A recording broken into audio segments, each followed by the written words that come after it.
अगर उन्हें प्यार होता है तो हद से ज़्यादा होता है, कि वो किसी के लिए जान दे दें और जान ले लें, इतना भी होता ये है। तो फिल्मी बात हो गई। नहीं, असलियत में, कि कोई, मैं 2 घटनाओं से आपको बताऊँगी शॉर्ट में करके कि एक महिला का किसी से महिला, मैं लड़की नहीं कह रही हूँ, आउटडेटेड, लेकिन चूँकि ब्रोथल ओनर थी, उसकी दोनों बेटियाँ भी धंधे में थीं, बड़ी-बड़ी हो रही थीं, और वो कोई आदमी उसके पास आता था, स्पेशली उसी के पास।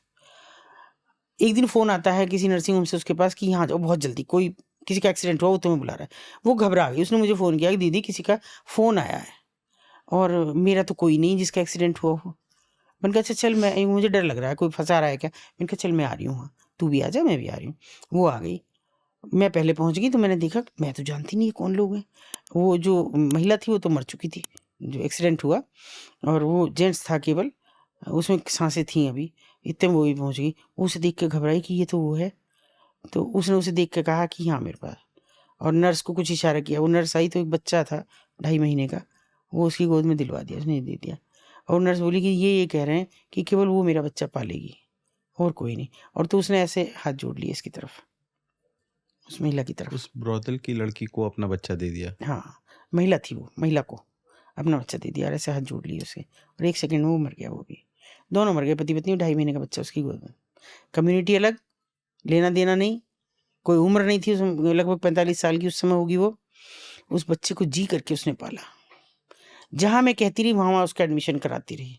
एक बार उसको हॉस्टल नहीं प्रोवाइड हो रहा था, मैंने खैर उसे अपने, एक बच्चा हमारा पढ़ रहा था वहाँ पे, उसके साथ उसको कमरा शेयर कराया, बीटेक कराया। उन्हें ज़िद की मैं देहरादून से करूँगा, देहरादून से ही कराया, बीटेक कराया। फिर उसने कहा कि मुझे जॉब नहीं करनी, किसी चीज़ का उसने कहा मुझे शोरूम खोलना है, वो खुलवाया और खुद बर्बाद हो गई।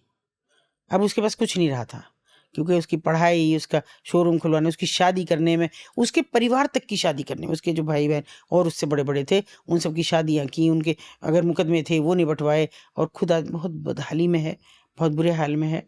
ये उसकी प्यार की इंतहा थी। और आप समझते हैं इनके दिल नहीं है? अब मैं रिवेंज की बताती हूँ। एक लड़की एक दिन मुझसे कहती है, वो मुझसे थोड़ा-सा अटैच थी।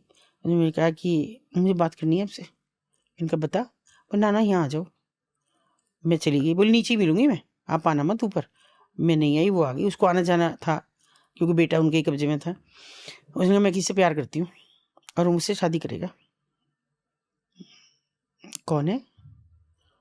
मैंने बताया कि जो मुझे बताया तो मेरे लिए बड़ा शॉकिंग था वो। मैंने कहा अच्छा, मुझे समझ ही नहीं आ रहा था कि मैं क्या करूँ?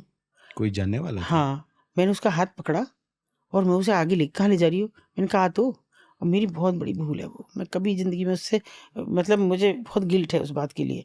मैं उसे ले गई वहाँ चौराहे पे। मैंने कहा देखना ज़रा, वो सामने से उसकी घुड़चढ़ी हो रही थी।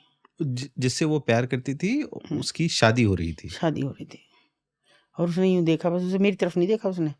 एक एक पल तो उसे लगा, फिर उसने मेरे से हाथ छुड़ाया और चली। मैंने भी उसको पलट के नहीं देखा, वो चली गई। या शायद मेरा गिल्ट था कि मैं नहीं देख पाई।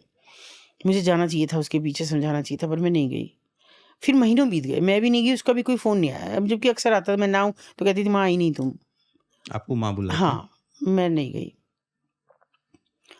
फिर एक दिन मुझे मालकिन का फ़ोन आता है कि आ जाओ, अब तो आ जाओ। मैं कहा अब तो? तू तो ऐसे ही मुझे पसंद नहीं करती। मैं क्या आके करूँ? बोली ना, मैं यहाँ पे हूँ, किसी हॉस्पिटल का नाम लिया। आप आ जाओ, बस बहुत कम टाइम है, आ जाओ। मैं गई वहाँ तो मुझे वो हड्डी का ढाँचा, इतनी खूबसूरत लड़की थी, और हड्डी का ढाँचा वो पड़ी एकदम। ये क्या हुआ इसे? तो उसने कहा दीदी पता नहीं, ये तो इसने मुझे भी नहीं बताया। लेकिन उस दिन जब आपके पास गई थी नीचे बात करने, उसके बाद ये आई, तो ये बिल्कुल ऐसे हो गई कि किसी से ढंग से बात भी नहीं कर रही थी, और फिर इसने अपने आप को ऐसे खर्च किया कि मैं बता नहीं सकती आपको। 20-25 कितने कस्टमर, ये सुंदर है तो इसके पास हर कोई आता था। इसने मना नहीं किया, पर ये मुझे पता नहीं लगाया कि ये बिना कंडोम के साथ उनके साथ थी। इनने कोई प्रोटेक्शन नहीं लिया कभी भी, और कोई इसे ये रोग दे गया। ये एचआईवी पॉजिटिव है इस वो समय। मरने की तैयारी कर रही थी? हाँ, और क्योंकि इसके पास कोई पल है, तो मैं उसके पास बैठ गई। मुझे बेतहाशा रोना आ गया बिल्कुल। मैंने कहा बेटा ये क्या किया? मैं तुझे एम्स में लेके जाऊँगी दिल्ली। बोला नहीं अब मेरे पास टाइम नहीं है, बहुत कम टाइम है। वो फिर बोली उसकी मालकिन कि दीदी ये इंतज़ार कर रही है, उसको भी इसने ये रोक दिया। इसने आज तक नहीं बताया कि उसकी शादी हो गई, उसको नहीं बताया। उस लड़के को जाहिर नहीं किया कि तेरा पता है मुझे कि तूने शादी कर ली, और उसके साथ जैसे वो सुबह 4 बजे बुलाता था ऐसे कैसे ही जाती रही है, उसे भी ये रोक दे दिया। और अब ये कोई पल का वो मेहमान है, ये अपनी जीवन से जिंदा है। डॉक्टर ने कहा मुझे कि ये अपने केवल मन से जिंदा है, इस समय जिंदा नहीं है ये कह रही है कि जब उसकी खबर आ जाएगी तब मैं अपने प्राण छोड़ूंगी। मेरी भी ये लड़ाई है। और जैसी उसकी खबर आई, मैं आपको बता नहीं सकती वो कितनी कितनी भयंकर हंसी थी। और एक पल में वो मर गई मेरे देखते देखते।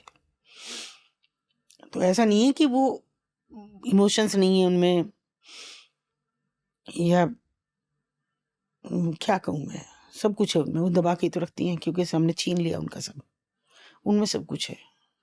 मुझे एक एक पल याद आता है कि वो मुझे कहती, मैं भरी दोपहरी में चली गई और उसने कहा इतनी गर्मी में आई। इनका मैं आज घर गई थी, वहाँ से मैंने सोचा तो उससे मिल के चलूँ, लाओ तुम्हारे पैरों में तेल लगा दूँ। मैंने कहा बेटा हमारी बेटियाँ हाथ नहीं लगाती। तो ऐसे मेरे सिर रख के रोने लगी हैं, बहुत देर रोती रही। ऐसा रिश्ता था वो, थोड़ा अजीब। मैं कभी उसे भुला नहीं पाई, ना उस गलती को अपनी कभी मरते दम तक भुला पाऊँ जो मैंने की।